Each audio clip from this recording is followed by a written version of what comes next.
Hi friends, कसे आहात सगळे? मी आहे जयश्री आणि महा एक्झाम्स या यूट्यूब चॅनलवर तुमचं पुन्हा एकदा खूप खूप मनापासून स्वागत. तर फ्रेंड्स, आज आपण इतिहास विषयातील सिंधवर विजय इंग्रज शीख युद्धाविषयी थोडक्यात जाणून घेणार आहोत. जर या आधीचे व्हिडिओ पाहिले नसतील तर त्याची लिंक मी डिस्क्रिप्शन बॉक्समध्ये देईल, जाऊन नक्की चेक करा. तसेच जर चॅनलवर नवीन असेल आणि चॅनलला सबस्क्राईब केलं नसेल तर महा एक्झाम्स या यूट्यूब चॅनलला नक्की सबस्क्राईब करा. चला तर मग आपल्याच्या विषयाकडे. तर इंग्रज शीख युद्ध. तर पार्श्वभूमी होती रशियाचे आक्रमण रोखण्याचा प्रयत्न. मार्ग सिंध ते पंजाब ते अफगाणिस्तान असा होता. 1768 तालचूर जातीने आपली सत्ता स्थापन केली. बेंटिकचे अमीरांशी घनिष्ठ संबंध.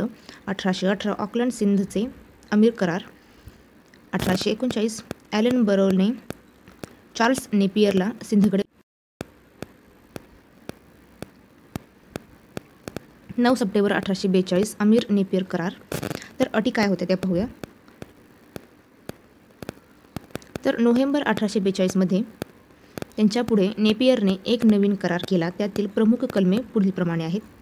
तर अमीरांनी आपले स्वतंत्र नाणी पाडू नयेत.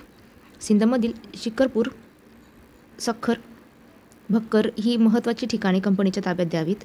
सखरच्या उत्तरेकडील प्रदेश बहावलपूरच्या नवाबाला द्यावे.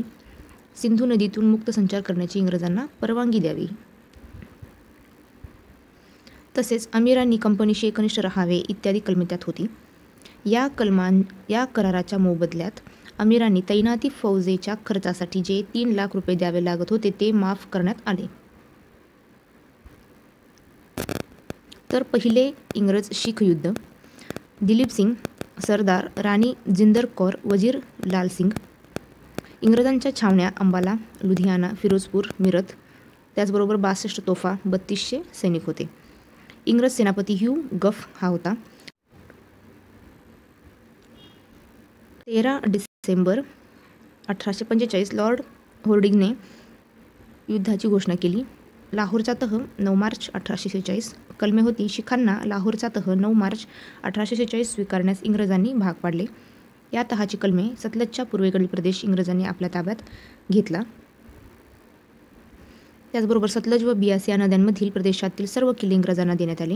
युद्धदंड म्हणून कंपनीने 1.5 कोटी रुपयाची मागणी केली, पण ती देणे शक्य नसल्यामुळे 50 लाख रुपये रोख देण्यात आले.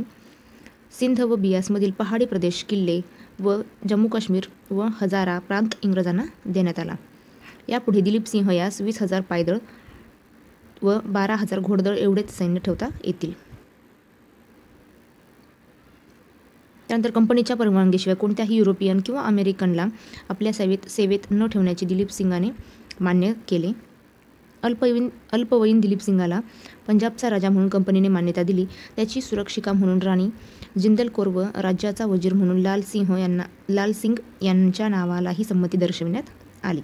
त्याचबरोबर हेनरी लॉरेन्सला लाहोर येथे इंग्रजांचा रेजिमेंट म्हणून नियुक्त करण्यात आले.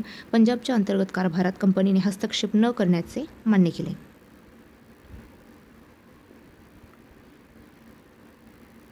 पुढे पाहूया दुसरे इंग्रज शीख युद्ध.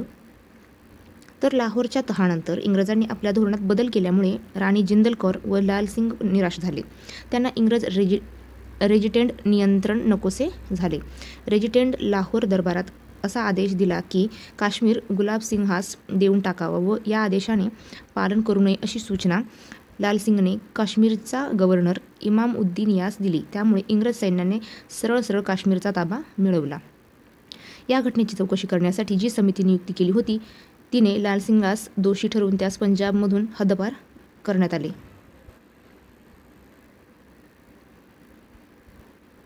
पुढे पाहूया.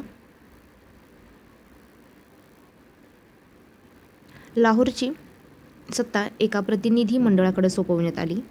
11 मार्च 1846च्या तहात ठरल्याप्रमाणे लाहोर येथे कंपनीचे सैन्य 1846 वर्षे संपेपर्यंत थांबवणार होते. ती मुदत संपविण्याच्या आधी 22 डिसेंबर 1846 रोजी नवीन असा भैरवालचा तह करण्यात आला.